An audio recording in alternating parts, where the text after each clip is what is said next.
감사하면서 우리 함께 예배하도록 하겠습니다.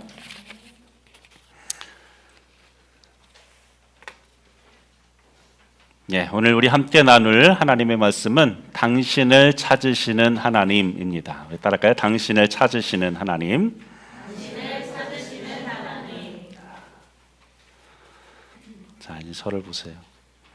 제 모교회 때 저를 가르쳐 주신 우리 모교회 목사님은 항상 말씀 전에 이러셨어요. 말씀은 그러면 회중이 어떻게 하냐면 눈으로 듣는다 이렇게 했어요. 우리 한번 해볼까요? 말씀은 말씀은 귀로 듣는. 왜 본인이 하고 있어? 자, 말씀은 눈으로 듣는 거예요. 눈으로 마주쳐야 말씀이 눈을 통해 들어갑니다. 귀로 들어가는 게 아니라 눈을 통해 들어간다. 20세기 최고의 바이올린 연주가인 프리츠 크라이슬러라는 사람이 있었어요. 이름이 좀 어렵죠?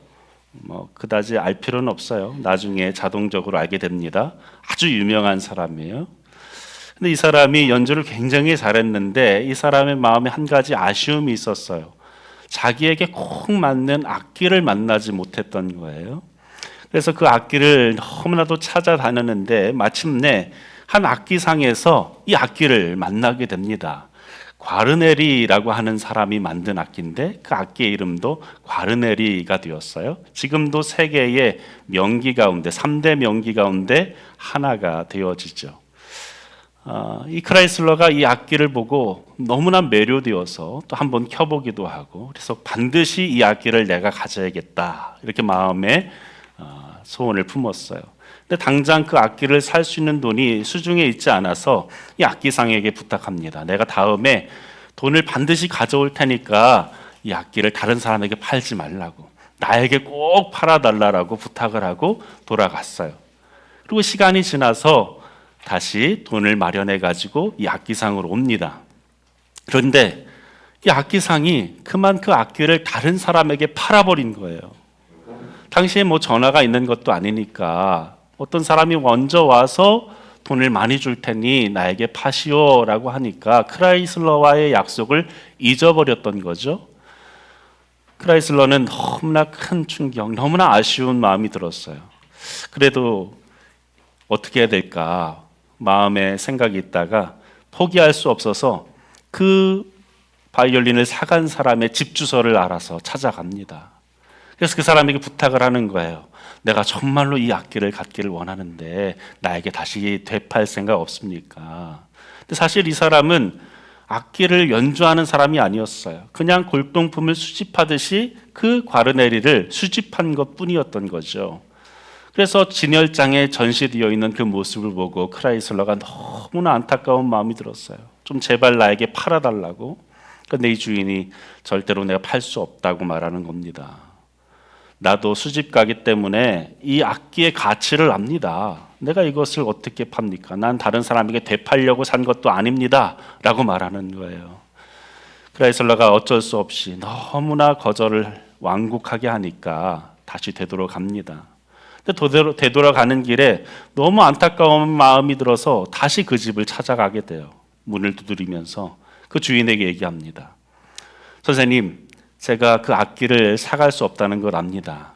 하지만 제가 한 번만 연주할 수 있도록 해주십시오. 한 번만, 마지막으로 이 악기를 연주해 보고 싶습니다. 주인이 그것까지 거절할 수는 없잖아요. 한번 해보십시오. 크라이슬러가 혼신의 힘을 다해서 연주를 합니다. 정말로 마지막이 되어질 것 같은 그 순간을 정말로 1분 1초를 아껴가며 온 손끝에 주의를 기울여가며 악기를 연주했어요. 그 선율이 얼마나 아름다웠던지 그 수집가의 눈빛이 점점 달라지는 거예요. 그리고 그 연주가 다 끝났을 때에 수집가가 얘기합니다. 선생님, 이 악기의 주인은 바로 당신이군요. 이 악기의 행복을 위해서 제가 이 악기를 당신께 넘겨드리겠습니다. 그래서 프리츠 크라이슬러는 이후에 이 과르네리를 가지고 세계 모든 곳에 다니면서 아름답게 그 악기로 연주했다라고 하지요. 지금도 크라이슬러의 곁에는 항상 이름에는 수식어로 과르네리라는 이 악기의 이름이 항상 따라다닙니다. 여러분, 주인의 손 안에 있어야만 그것은 존재 가치가 있습니다. 주인의 손에 있지 않으면 그것은 잃어버린 것이 되어지는 거예요. 무언가 잃어버린 경험이 있습니까? 우리 아이들은 잘 잃어버리잖아요, 그죠? 잃어버리면 어때요? 너무 속상하잖아요. 찾을 때까지 엉엉 울기도 하잖아요. 그런데 오늘 말씀의 주제가 바로 이 잃어버린 것에 대한 이야기입니다. 누가복음 15장에 잃어버린 것에 대한 세 가지 비유가 등장해요. 첫 번째는 오늘 우리가 함께 본문으로 읽은 잃어버린 양에 대한 이야기, 그리고 잃어버린 드라크마, 동전에 대한 이야기, 마지막으로 잃어버린 아들에 대한 이야기가 등장합니다. 왜 똑같은 주제를 가지고 있는 이 비유를 세 번씩이나 강조해서 예수님은 말씀하고 있을까요? 예수님은 이 이야기를 통해서 우리에 대한 이야기를 하고 계세요. 우리의 실존에 대해서, 우리가 어떤 존재인가에 대해서 예수님은 이 세 가지 이야기를 통해 반복해서 말씀하고 계시다는 거죠. 여러분, 우리는 어떤 존재인가? 우리는 잃어버린 존재이다라고 말씀하는 거예요. 모든 사람들이 행복하게 살길 원합니다. 그런데 사실 보면 다 행복하지 않은 것 같아요. 우리가 서로 이렇게 웃고 있지만 사실 웃는 시간보다 웃지 않는 시간이 더 많은 것 같아요. 우리 아이 때는 참 많이 웃어요, 그죠? 작은 것만 해도 웃는데 어른들을 웃기기란 당최 쉽지가 않습니다. 하루에 몇 번이나 웃는가 숫자를 셀 수 있을 만큼 나이가 들수록 웃는 시간이 줄어들죠. 우리 인생은 사실 행복하고자 살지만 그렇게 다들 행복하지 않은 것 같아요. 왜 그럴까요? 그 이유는 우리가 잃어버린 존재이기 때문에 그래요. 앞에서 얘기했던 그 아름다운 악기처럼 아름다운 선율을 나타내면서 그렇게 세상 가운데 들려주며 살아가야 하는데 우리의 가치대로, 우리 지은 바대로 살지 못하기 때문에 우리는 행복함을 느끼지 못하는 거죠. 우리 안에 미움이 있고 갈등이 있고 괴로움이 있고 슬픔이 있어요.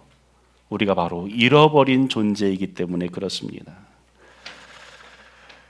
원래 하나님이 우리를 지으실 때 우리는 그렇게 지음받지 않았어요. 하나님이 우리를 어떻게 지으셨습니까?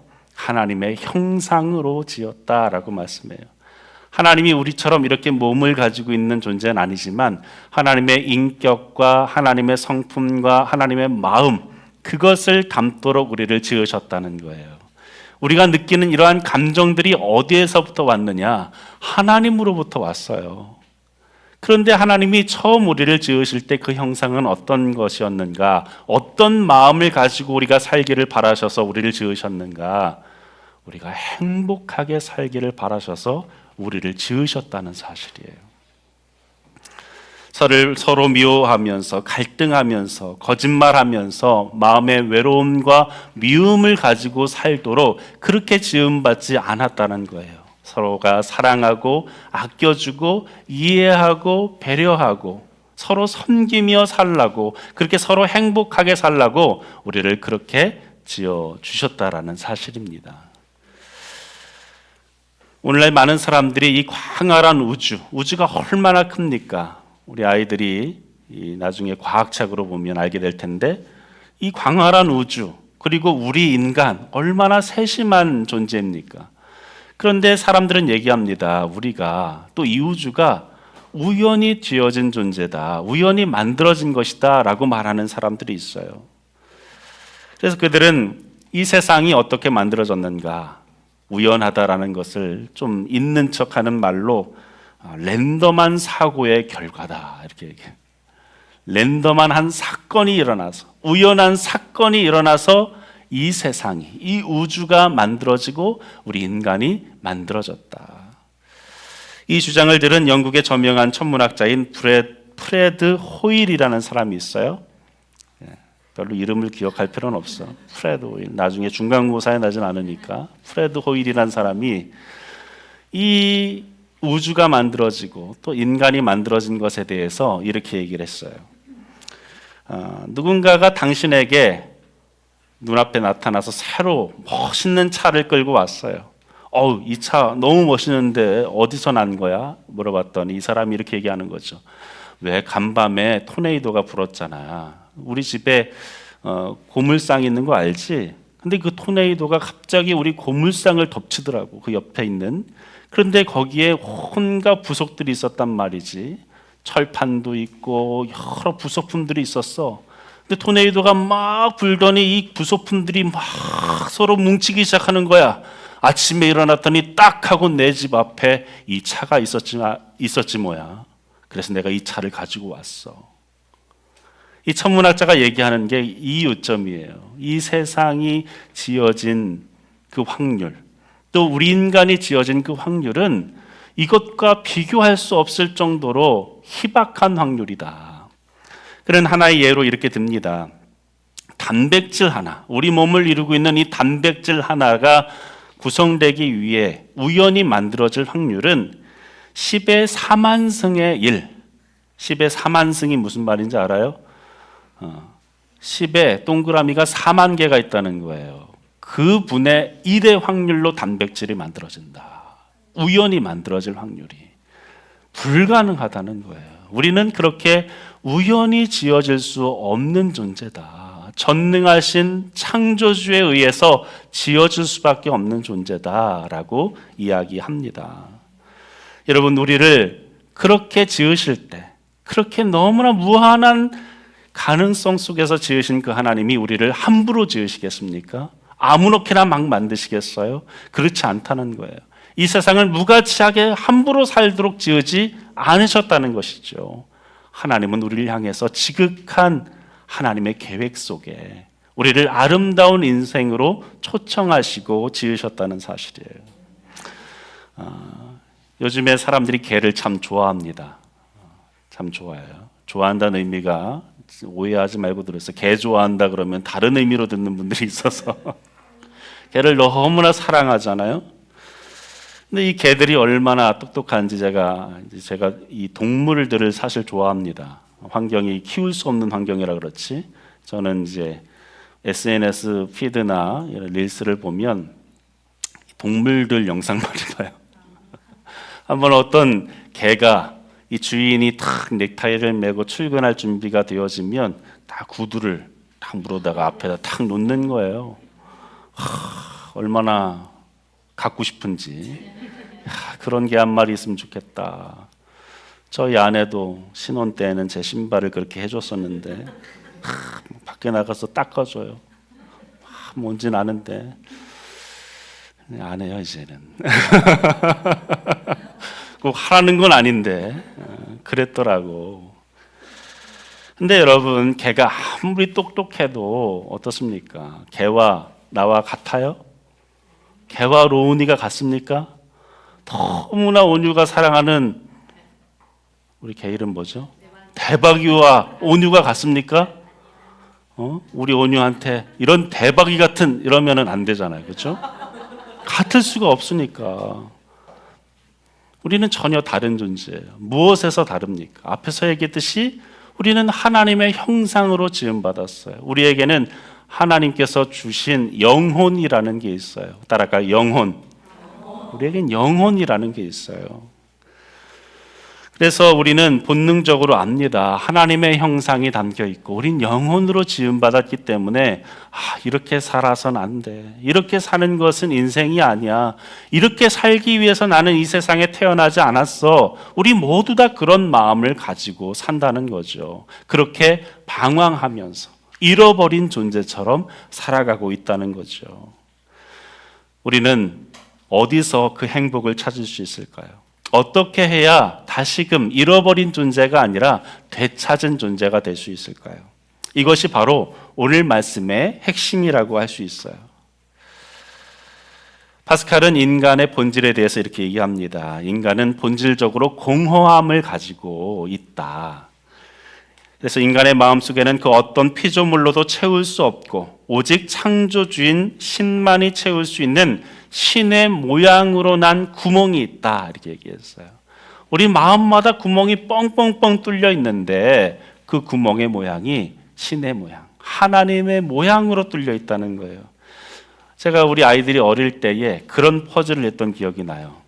동그라미, 별 모양, 세모 모양 거기에 그 조각들을 넣는 거예요. 기둥들을. 그럼 우리 아이들이 성격이 급해가지고 동그라미엔 동그라미를 넣어야 되는데 막 별을 구겨 넣고 막 나중에는 이게 안 들어가니까 뚜껑 다 열고 다 때려 박는 거예요. 우리 마음에 그 모양에 맞는 구멍이 있는데 그 구멍은 그 무엇으로도 채울 수가 없어요.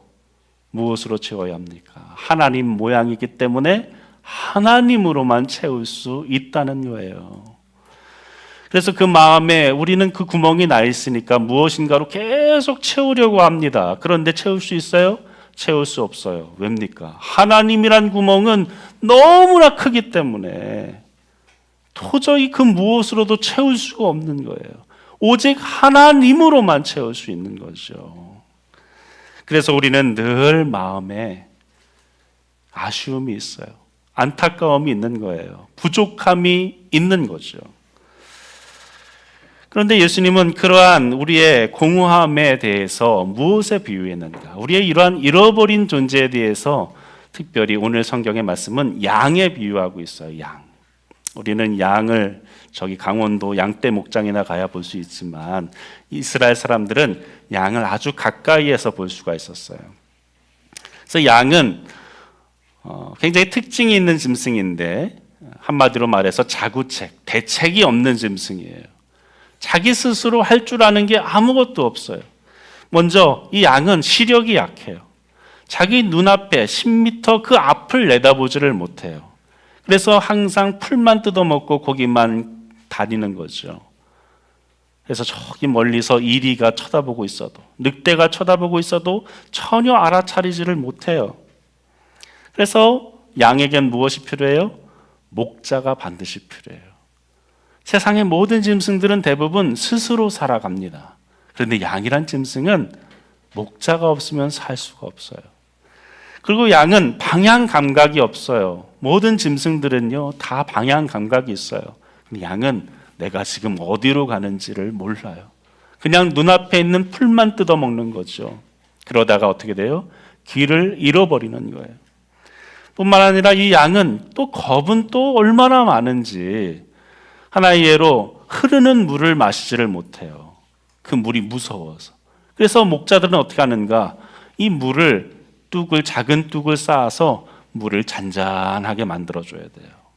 그래서 물이 막 흐르는 소리 없이 잔잔해야만 양은 물을 마실 수가 있어요. 여러분, 이렇게 양은 목자의 곁을 떠날 수가 없다는 거죠. 길을 잃어버리게 되어지고 늘 항상 겁이 많고 두려움이 많아서 목자의 곁에 있어야만 행복한 존재, 그게 바로 양이고 성경은 우리를 그런 양에 비유하고 있다는 거죠. 우리는 사실 우리 사람은 굉장히 대단한 것 같죠. 막 달에도 가보고 대단한 것들도 발명하고 만들고 하늘로 비행기도 나르게 만들고 하니까 우리가 대단한 존재일 것 같지만 사실 우리 인간은 너무나도 연약한 존재예요. 양처럼 연약한 존재죠. 쉽게 화를 내고 쉽게 슬퍼하고 쉽게 외로워하고 쉽게 지치는 존재가 바로 우리 사람이죠.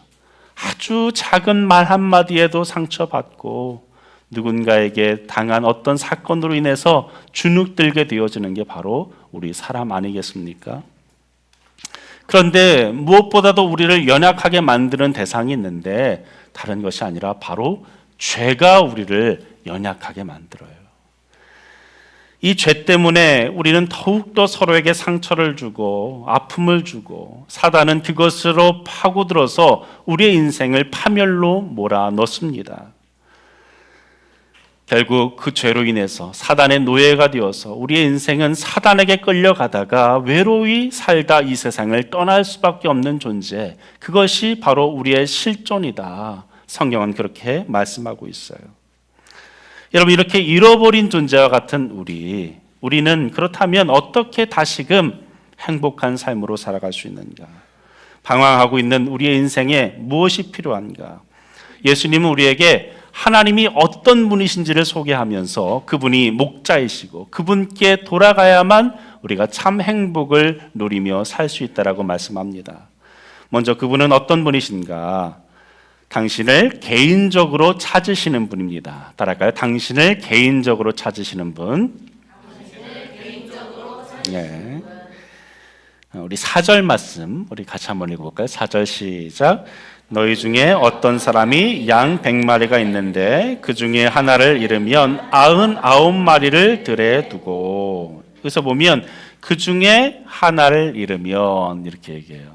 근데 그 앞에 정관사 그 중에 하나 이렇게 얘기해요. 그냥 하나가 아니라 그 하나라고 얘기합니다.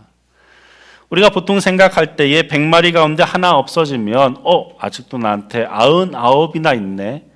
하나 없어진 거 좀 아쉽지만 뭐 새끼 또 치겠지. 금방 100마리 되겠지. 이렇게 생각하겠지만 그렇지 않다는 거예요. 그 양은 그냥 하나의 양이 아니라 그 양이라는 거예요. 그 양. 이스라엘 사람들에게 있어서 양은 그냥 짐승이 아니었어요. 아주 중요한 재산이면서 생계를 이어가기에 반드시 필요한 것이 양이었어요. 그래서 이 양들을 키울 때 어떻게 했는가? 한 마리 한 마리에 다 이름을 붙여줬어요. 대개 한 사람의 목자가 키우는 그 양의 수가 100마리까지 키울 수 있다고 그래요. 100마리까지 한 목자가 키울 수 있는데 100마리가 되어도 목자는 그 양들의 이름을 다 붙여주고 하나하나 이름을 다 기억한다는 거예요. 양들 우리가 보면 어때요? 다 똑같이 생겼잖아요. 하얀 털에. 사실 하얀 털도 아니야. 회색빛 털이에요. 다 비슷해 보이지만 목자가 볼 때는 달라 보인다는 거예요. 마른 양이 있으면 삐죽이, 좀 통통한 녀석이 있으면 통통이, 그렇죠? 좀 성격이 좀 괴팍하면 괴팍이 이렇게 붙이기도 하고, 또 얌전하면 얌전히, 그렇게 이름을 다 양마다 이름을 붙인 거예요. 그리고 신기하게도 목자가 얌전아 부르면 그 얌전이라고 이름을 붙인 그 양이 오는 거죠. 양들도 자기 이름을 기억해요. 여러분, 이 이야기를 우리 자신에게 대입해서 생각해 보라는 거죠. 우리에게 자녀가 10명이 있어요. 그 중에 하나가 가출했습니다. 에이, 아직 9 있으니까 하나 더 낳지 뭐. 9이나 더 잘 키우지 뭐. 이렇게 할 수 있겠습니까? 그럴 수 없는 거죠. 자식이 10이든 20이든 그 하나인 거예요. 그 중에 하나, 그 아들인 거죠. 숫자일 수 없다는 거예요. 여러분, 숫자로 채워질 수 없다는 거죠. 바로 없어진, 잃어버린 그 양이 필요해요. 하나님은 우리에게 그렇게 관심을 갖고 있다는 거예요. 우리의 이름을 기억하시면서 우리 한 사람 한 사람을 숫자로 기억하시는 것이 아니에요. 수십억 인구 속에 수많은 사람 속에 그냥 한 무리로 우리를 기억하시는 게 아니라 수천만 명의 대한민국 속에 있는 우리 한 사람으로 기억하는 것이 아니라 우리를 우리의 이름으로서 기억하고 계신다. 여러분, 이름이 지어진 것은 더 이상 아무거나 되지 않습니다. 그 이름을 붙인 그 대상에게 소중한 존재가 되어지는 거예요. 우리 아이들은 인형들을 다 하나씩 가지고 있잖아요. 그 인형들의 자기 이름을 붙여요. 이름을 내가 짓는 순간 그 인형은 그 마트에서 파는 수많은, 문구점에서 파는 수많은 인형 중에 하나가 아니에요. 더 이상 같은 것이 아닌 거죠. 나의 소중한 인형이 되어지는 거예요. 예수님이 이 땅에 계실 때 수많은 사람들을 가르치셨지만, 수많은 사람들을 만나셨지만 항상 예수님은 개인적으로 만나셨어요. 삭개오라는 사람이 있었습니다. 이 사람은 세리였어요. 세리란 직업은 세금을 징수하여 걷는 사람이었어요. 세관은. 근데 당시에 예수님 시대에 이 세리들은 이 세금을 걷어서 어디에 갖다 바쳤는가? 이스라엘이 당시에 로마라는 나라에 지배받고 있었기 때문에 이스라엘 사람들의 돈을 걷어다가 로마에 갖다 바치는 거예요. 그러니까 이스라엘 사람들이 볼 때 이 세리가 예뻐 보여요? 안 예뻐요? 안 예쁘죠. 그래서 늘 항상 따돌림의 대상이었어요. 우리도 일제시대가 있었잖아요. 그때 일본을 위해서 일하던 사람을 뭐라고 불렀는지 아세요? 앞잡이라고 불렀어. 앞잡이. 그래서 굉장히 멸시당하고 무시당하고. 근데 이 삭개오는 키가 작았어요. 키가 작아서 예수님이 어느 날 온다라는 소식을 듣고 예수님을 좀 보고 싶은데 이 무리를 비집고 들어갈 용기가 없는 거예요. 왜냐하면 사람들이 싫어하니까, 저리 꺼지라고 할 것이 뻔하니까. 그래서 삭개오가 생각한 것이, 내가 저 나무 위에 올라가야겠다. 뽕나무 위에 올라갑니다. 뽕나무. 나무 위에 올라서서 저기 멀리 예수님을 이렇게 쳐다보고 있어요. 소리가 들리는지 안 들리는지 귀를 쫑긋 세우고 예수님의 말을 듣기 원하면서 그 나무 위에 올라서 있는데 예수님이 자기 쪽으로 오시는 거예요. 그러더니 삭개오에게, 그날 처음 만났는데 삭개오를 부르십니다. 삭개오야, 나무에서 내려오거라. 내가 오늘 너의 집에 가야겠다. 삭개오가 너무나 신이 났어요. 그리고 예수님을 자기 집으로 초대합니다. 그리고 예수님을 통해서 그날 하나님 나라의 복음을 듣고 하나님의 자녀가 되었어요. 사마리아 여인이라는 사람이 있었어요. 사마리아라는 지역은 이스라엘 사람들이 아주 싫어하는 지역 사람들이었어요. 그래서 그 지역을 일부러 가지도 않았어요. 갈 일이 생겨도 이렇게 뺑 둘러서 갈 정도로, 절대로 그 사람들하고 섞이지 않을 정도로 이스라엘 사람들은 사마리아 사람들을 속된 말로 개 취급했어요. 강아지 취급했어요. 그래서 그 사람들이 쓰는 물건들을 만지지도 않았어요. 그 사람들이 주는 도구를 쓰지도 않았어요. 그런데 예수님이 어느 날 제자들과 이 사마리아 지역으로 가자는 거예요. 그리고 한 우물가에서 사마리아 여인을 만나십니다. 예수님이 여인에게 나에게 물 좀 다오라고 말씀하세요. 아니, 어떻게 유대인인 당신이 사마리아인인 저에게 물을 달라고 합니까? 이 말은 무슨 말인가? 물 주는 것이 쉬운 것이지만 앞에서 얘기했듯이 물을 주려면 어떻게 해야 돼요? 자기가 사용하는 그릇을 사용해야 되잖아요. 유대인들은 사마리아 사람들과 도구를 같이 쓰지 않기 때문에 더더욱이 그릇을, 한 그릇을 쓰는 것은 마치 개밥 그릇을 쓰는 것과 같은 거잖아요.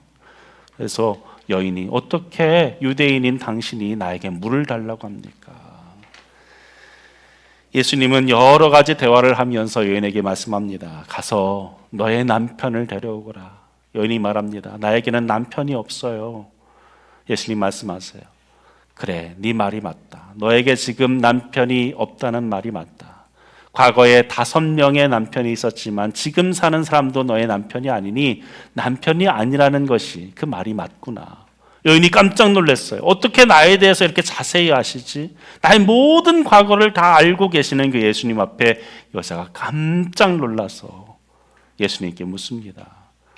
예수님, 내가 다시는 목마르지 않았으면 좋겠습니다. 내가 다시는 이곳에 이 뜨거운 햇빛이 내리쬐는 이 시간에 오기가 싫습니다. 왜냐하면 여인이 지금 물을 길러온 시간이 언제였냐 하면 가장 뜨거운 정오에 12시에 물을 길러온 거예요. 보통 여자들이 물을 길러오는 시간은 아침 일찍 물을 길러와야 되는데 이 여자는 오후에 왔어요. 왜 그랬을까요? 다른 사람들과 같이 섞일 수가 없는 거예요. 다른 사람들에게 따돌림을 당했기 때문에 그 오후에 와서야 물을 기를 수밖에 없었던 거죠. 그래서 여자가 예수님께 부탁하는 거예요. 내가 다시는 이렇게 물을 길러 오는 일이 없도록 내가 목마르지 않도록 해주세요, 예수님. 나의 모든 과거를 당신은 다 아시니 이것도 해결해 주실 수 있지 않겠습니까? 예수님 말씀하세요. 이 물을 먹는 자마다 다시 목마르겠지만, 그 우물을 가리키면서 이 물을 먹는 사람은 다시 목마르겠지만 내가 주는 물을 먹는 자는 영원히 목마르지 않을 것이다. 예수님이 말씀하신 그 물은 어떤 물일까요? 예수님 당신을 말씀하는 거예요. 나를 마시면, 나를 마신다, 나를 먹는다는 것은 무슨 의미예요? 예수님과 교제한다는 거예요. 예수님을 받아들이고 예수님을 모시면, 그분을 나의 주인으로 모시면 더 이상 목마름이 없을 것이다 라고 말씀하셨어요. 여인은 그날 하나님의 놀라운 구원을 받게 되어집니다.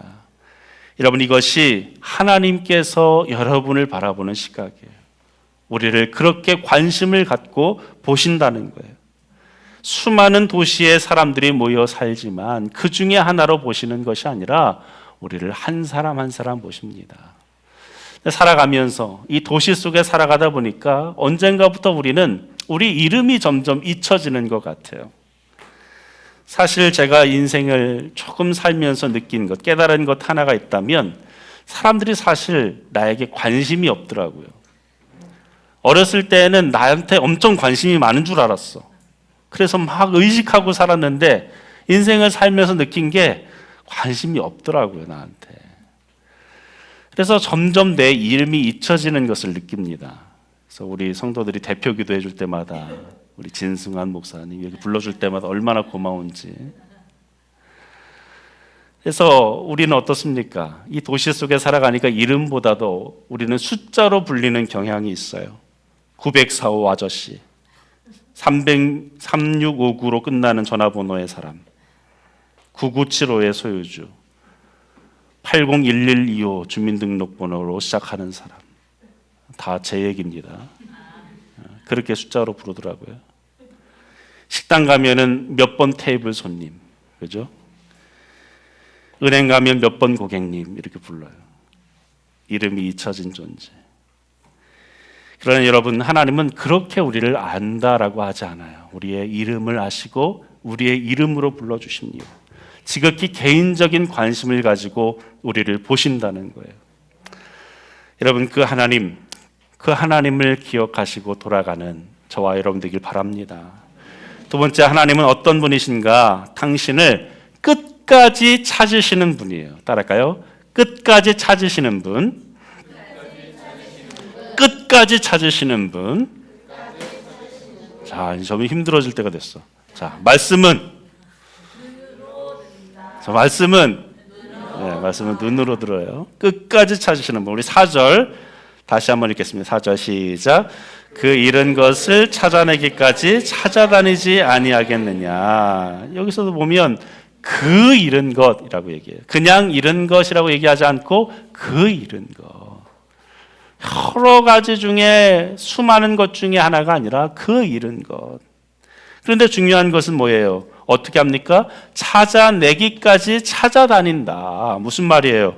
찾을 때까지 포기하지 않는다는 거죠. 그 잃어버린 것을 그냥 포기하는 것이 아니라 내가 10번 정도 찾다가 못 찾으면 포기할래가 아니라 찾을 때까지 찾는다. 절대로 포기하지 않는다라는 말인 거죠. 얼마 전에 인터넷 뉴스를 보았는데 참 안타까운 기사를 보았어요. 기사 제목이 우리 아이를 찾아주세요 였어요. 우리 아이를 찾아주세요. 저도 몰랐는데 실종의 날이라는 게 있더라고요. 실종의 날. 8월 25일이 실종의 날이래요. 올해로 19번째가 되었다고 합니다. 근데 이런 게 있는지도 몰랐어요. 기사에 의하면 지난 5년 동안에 만 18세 미만의 지역아동 실종 신고 건수가 2,944건이다 라고 얘기해요. 한 해에 600명가량이 실종되는 거예요. 저희도 우리 아이를 잃어버린 적이 있어요. 우리 둘째 아이를 어떻게 잃어버렸냐면 우리 둘째 아이는 항상 어린이집을 유치원을 바로 안 들어가는 거예요. 그래서 유치원 이렇게 들어가도록 보내놓으면 항상 불안해. 그래서 이 바깥에서 애가 나오나 안 나오나 한 5분 10분 기다렸다가 가야 돼요. 근데 애가 갑자기 막 뛰쳐나와서 집에 가겠다고 막 뛰쳐나오거든요. 근데 한 번은 잘 들어갔는 줄 알고 엄마가 집으로 온 거죠. 그런데 애가 그냥 엄마 쫓아서 뛰쳐나온 거예요. 그래서 저희 아내한테 전화가 왔어요. 아이가 없어졌다고. 그 말을 듣는 순간 얼마나 마음이 무너져 내리는지. 집으로 가서 또 여기 애가 다니는 길들을 막 찾아다니면서 불과 몇십 분 같게 되지 않았지만 그 시간이 정말 천년같이 느껴지더라고요. 얼마나 무섭고. 그런데 그 기사를 보니까 무려 33년이나 아이를 찾는 분이 계셨어요. 33년. 우리 아이들의 나이는 10살도 안 된 33년이나. 13살의 나이에 아이를 잃어버렸는데 아이가 중학교 입학 통지서 받으러 간다라고 해놓고서 돌아오지 않은 거예요. 열흘 뒤에 이 아이의 옷가지가 주변에서 발견됐다고 해요. 그런데 어머니는 포기하지 않았어요. 지금도 찾는다고. 33년이 지났는데 지금도 찾는다고. 어머니의 나이가 73세가 되었어요. 그 아이의 나이를 계산해 보니까 제 나이쯤 되었더라고요. 그런데 지금도 그 아이를 잊지 못해 찾고 있어요. 여러분, 그래요. 누가 자식을 잊을 수 있겠어요? 누가 자식을 포기할 수 있겠어요? 30년, 50년, 수십 년 죽을 때까지 잊을 수 없죠. 포기할 수 없죠. 찾을 수 있다면 모든 것을 다 희생할 수 있겠죠. 하나님 그 말씀을 하는 거예요. 내가 찾을 때까지 찾지 않겠느냐? 그렇게 찾아다니지 않겠느냐? 너희가 어떤 존재인지 아니? 너희는 그러한 지극한 사랑의 대상이야. 내가 찾을 때까지 찾는, 절대로 포기할 수 없는 대상이 바로 너야. 여러분, 지금 이 자리에 여러분이 온 것이 우연이라고 생각하지 마세요. 내 의지로 막 걸어온 것 같지만 그렇지 않아요. 찾을 때까지 찾으시는 그 하나님의 인도하심 속에 온 줄로 믿으시기 바랍니다. 목자가 어떻게 그 양을 찾겠습니까? 지금처럼 좋은 길로 다녔겠어요? 양을 잃어버렸다고 한다면 어디서 찾겠습니까? 숲을 뒤지고 이곳저곳 험한 곳을 다 다니면서 자기의 살갗이 다 벗겨지면서 바위도 오르고, 이곳에 양이 위험 속에 있지는 않은가? 저곳에 있지는 않은가? 이곳에서 길을 잃어버린 것은 아닌가? 목자는 그렇게 찾아 헤맨다는 거죠. 그리고 그 양의 이름을 부릅니다. 목이 터져야 그 양의 이름을 부르는 거죠. 이사야 49장 15절에 보면 하나님이 우리에게 이런 말씀을 주십니다. 우리 같이 읽습니다. 시작. 여인이 어찌 그 젖 먹는 자식을 잊겠으며 자기 태어나서 난 아들을 긍휼히 여기지 않겠느냐? 그들은 혹시 잊을지라도 나는 너를 잊지 아니할 것이라. 나는 절대로 너희를 잊지 않을 거야. 모든 사람이 너를 포기하고 잊어버릴지라도 나는 너를 잊어버리지 않을 거야. 이것이 하나님의 우리를 향한 마음임을 기억하시기 바랍니다. 그들이 너를 잊을지라도 나는 잊지 않을 거야. 이사야 43장 1절에도 야곱아, 여기에 자기 이름을 한번 넣어서 한번 생각해 보세요. 우리 같이 읽습니다. 시작. 야곱아, 너를 창조하신 여호와께서 지금 말씀하시느니라. 이스라엘아, 너를 지으신 이가 말씀하시느니라. 너는 두려워하지 말라. 내가 너를 구속하였고 내가 너를 지명하여 불러나니 너는 내 것이다. 너는 내 것이다. 내가 너를 불렀다. 내가 너를 택했다. 너는 내 것이야. 여러분, 하나님은 어떤 분이십니까? 그분은 우리를 개인적으로 찾으시는 분이에요. 또한 그분은 당신을 끝까지 찾으시는, 포기하지 않으시는 분이에요. 마지막으로 그분은 어떤 분이신가? 당신을 찾기 위해 모든 것을 희생하는 분이에요. 우리 같이 읽어볼까요? 시작. 당신을 찾기 위해 모든 것을 희생하는 분. 그래요. 하나님은 우리를 찾기 위해서 모든 것을 희생하신 분입니다. 하나님이 우리를 어떻게 되찾으셨습니까? 도대체 어떠한 방법으로 우리를 되찾으셨습니까? 다른 것이 아니에요. 우리가 그 방법을 알기 원하면 십자가를 보아야 합니다. 이곳에 우리 십자가가 걸려 있죠. 여인들은 액세서리로, 크리스찬들은 목걸이로 만들어 걸고 다니기도 하고, 자동차 운전하는 분들은 룸미러에 걸기도 하고. 근데 이 십자가에 어떤 의미가 있습니까? 우리가 이 십자가 문양을 그냥 쉽게 보지만 사실 십자가는 어떤 거예요?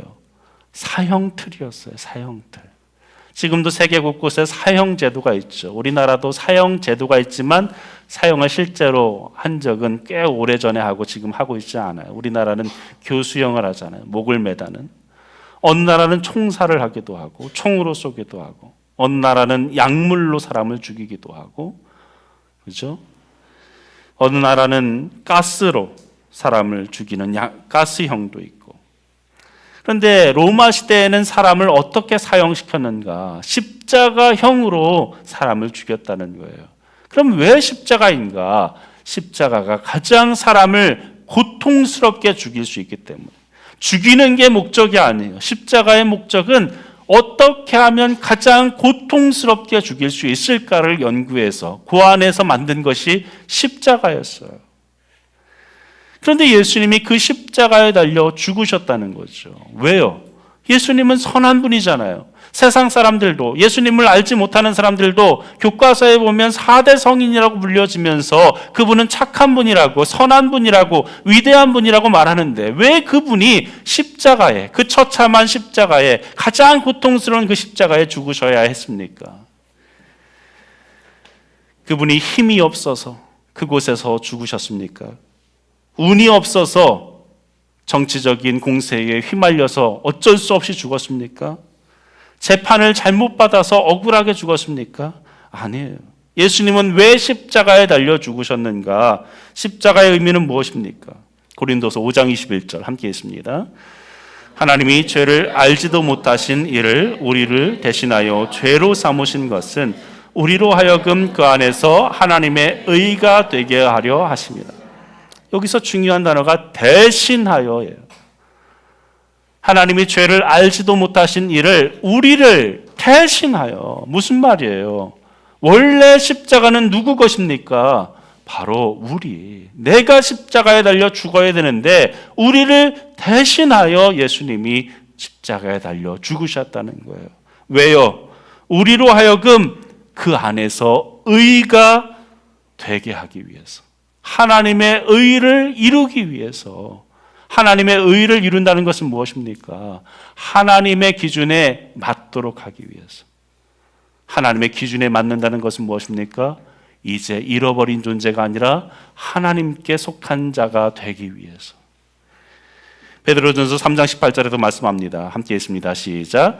그리스도께서도 단번에 죄를 위하여 죽으사 의인으로서 불의한 자를 대신하셨으니 이는 우리를 하나님 앞으로 인도하려 하십니다. 그리스도께서 단번에 죽으셨대요. 왜요?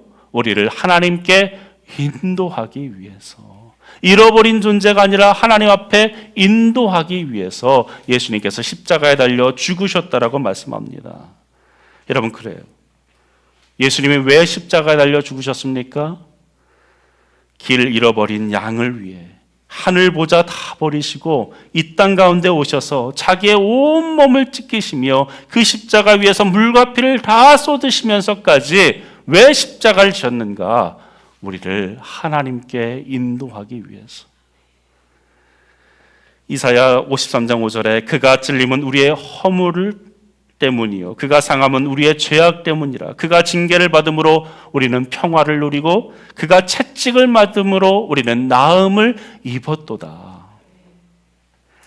여러분, 그래요. 예수님이 십자가에 달려 죽으신 이유는 단 하나입니다. 길 잃어버린 우리를 다시금 되찾기 위해, 하나님께 인도하기 위해, 참 만족과 행복에 이르는 삶을 살게 하시기 위해 예수님께서 대신 죽으셨어요. 우리 가운데 어떤 죄입니까? 하나님을 거절한 죄, 남을 미워한 죄, 시기한 죄, 거짓말한 죄, 탐욕을 품은 죄, 이 모든 죄가 우리를 그토록 불행으로 내몰았는데 그 모든 죄를 십자가에서 단번에 해결하셨다라는 사실이에요. 이제 우리가 해야 될 일은 무엇입니까? 그 예수님을 나의 주님으로, 나의 구세주로 영접하면 돼요. 그래서 그 이름을 믿는 자마다 멸망치 않고 영생을 얻게 되어진다라고 약속하셨어요. 그저 우리가 해야 될 일은 그 이름을 믿으면 돼요. 예수의 이름, 나를 위해 죽으신 그 십자가 위에서 모든 것을 쏟으신 그 예수의 이름을 믿기만 하면 우리는 모든 죄에서 해방되어 하나님께 나아갈 수 있다라고 말씀합니다. 그래서 예수님 말씀하셨죠. 십자가에서 죽으실 때 그분은 뭐라고 말씀하셨습니까? 내가 다 갚았다. 너희가 갚아야 될 그 모든 죄의 형벌을, 그 대가를 내가 다 갚았다. 이제 너희가 치러야 할 것은 없다. 그저 나를 믿고 나를 따라오거라. 여러분의 허물과 죄를 모두 다 갚으셨다라고, 우리의 모든 죄악을 맑게 씻으셨다라고 말씀하십니다. 이제 누구든지 그 이름을 영접하는 자, 그 이름을 부르는 자들, 주님 제가 여기에 있습니다. 내가 이제 더 이상 내 남은 인생을 내 마음과 내 뜻대로 사는 것이 아니라 나의 주인으로 주님을 영접합니다. 나의 주인이 되어 주십시오. 나의 목자가 되어 주십시오. 당신의 품 안에 내가 거하며 살겠습니다 라고 하는 이들, 그들에게 주님은 오늘 구원의 손길을 내밀어 주십니다. 오늘 본문 5절을 보세요. 아주 짧은 말씀이지만 아주 중요하고 또 우리에게 너무나 아름다운 장면을 보여줍니다. 5절 함께 했습니다. 시작. 또 찾아낸 즉 양을 드디어 찾았어요. 그토록 헤매이다 양을 찾았어요. 그래서 목자가 너무나도 즐거워서 어떻게 합니까? 보통 저 같으면 찾았어. 일로 와. 한 번 몇 번 걷어차고 또 갈 거야 안 갈 거야? 갈 거야 안 갈 거야? 이렇게 할 법도 한데 목자는 어떻게 해요? 그 양을 어깨에 맸대요. 어깨에 맸는데 이 말씀을 제가 원문으로 보니까 복수로 쓰고 있어요. 한쪽 어깨에 맨 게 아니라 양 두 다리를 메고 이렇게 어깨에 맨 거예요. 여러분, 양이 깨끗했겠습니까? 온갖 오물이 다 묻었겠죠. 그런데 그 양을 자기 온몸으로 절대로 놓치지 않겠다라는 마음으로 목에 걸쳐 메고 어깨에 메고 즐거워서 콧노래를 부르며 집으로 갔다는 거예요. 이 사람 어떻게 합니까? 이 목자는 가서 더군다나 잔치를 벌여요. 여러분, 계산으로 따지면 얼마나 낭비입니까? 고작 양 한 마리 되찾은 것인데 잔치를 벌여서 사람들과 먹고 나눕니다. 우리의 이성으로는 이해할 수 없는 일이죠. 그런데 하나님은 그 이해할 수 없는 것으로 우리를 향해 보시고 그렇게 기뻐하신다는 거예요. 세상의 사람들은 너희를 볼 때에 그렇게 환영받지 못할 존재로 보겠지만 너희가 나에게 돌아오는 그 모습을 볼 때 나는 그 무엇으로 따질 수 없는 기쁨이 있단다. 너희는 그렇게 나의 기쁨의 대상이야. 내 어깨에 들쳐매고 내가 콧노래를 부르며 모든 사람들과 즐거워할 만큼 너는 그렇게 소중한 사랑의 대상이야. 주님 말씀하십니다. 수고하고 짐진 자들아 다 내게로 오거라. 늘 주님은 우리를 부르세요. 초청하시는 분입니다. 지금도 우리가 나오기만 하면 그분은 우리를 안아주시며 우리를 어깨에 태워주시며 하나님 앞에 그 영원한 행복의 나라로 이끌어 주신다라고 약속해 주십니다. 여러분, 우리의 남은 생애가 그 인도하심 속에 그 평안 속에 살아갈 수 있기를 주의 이름으로 간절히 축원합니다. 오늘 이 자리에 있는 여러분 모두가 답하셔야 합니다. 우리 어린 자녀들, 목사님이 한 얘기가 다 이해가 안 될 수 있어요. 근데 중요한 것 이거 하나만 기억하고 돌아갔으면 좋겠어요. 하나님은 우리 한 사람 한 사람을 너무나도 소중하게 여기면서 하나님께 돌아오기만 바라는 마음으로 보신다는 거예요. 내가 주님을 믿습니다. 예수님을 나의 주님으로 영접합니다. 그 믿음의 고백, 그 하나만 우리 가운데 있으면 하나님은 가장 기쁨 속에서 우리와 잔치를 벌이시겠다라고 약속해요. 여러분, 그분의 어깨에 매어 남은 인생이 기쁘고 행복하게 살아가는 저와 여러분 되기를 간절히 축원합니다. 우리 말씀 기억하며